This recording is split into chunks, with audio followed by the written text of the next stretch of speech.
السلام علیکم، میں حکیم بشیر احمد اپنے کیمیا گر بھائیوں کے لیے ایک نسخہ لے کر حاضر ہوا ہوں۔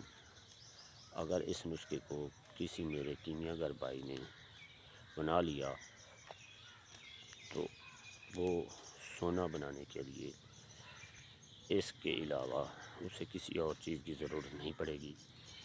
اسی ایک نسخے کے کرنے سے وہ بہت سی راہیں اس کے لیے کھل جائیں گی۔ میں اب شروع کرتا ہوں اور چلتے ہیں نسخے کی طرف۔ 2 کلو چونا لیں اور 1 پاؤ نشادر اور 1 شٹانک سمبل فار بلوری جو شیشے کی مانند ہوتا ہے، عام سمبل فار وہی لے لیں۔ ایک ہنڈیا لیں، اس ہنڈیا کے نیچے 1 کلو چونا بچھا کر اوپر آدھ پاؤ نشادر بچھا کر اس کے اوپر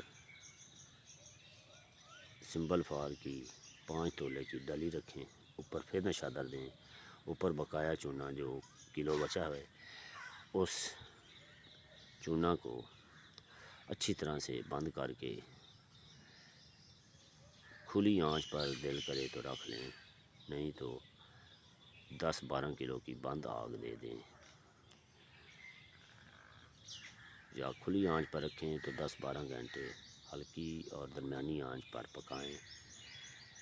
آپ کا نشادر اندر سے جب چرخ آئے تو اس وقت چونے سے اگر کوئی دھواں نکلنے کی کوشش کرے تو آرام سے چمچی کے ساتھ یا کسی چیز کے ساتھ اس کو ہلکا سے دبا دیں، پھر اندر سے چرخ شدہ سمبل فار بھی چرخ آ جائے گا اور نشادر بھی چرخ آ جائے گا، اور چونے کے اندر یہ دونوں قائم النار ہو جائیں گے۔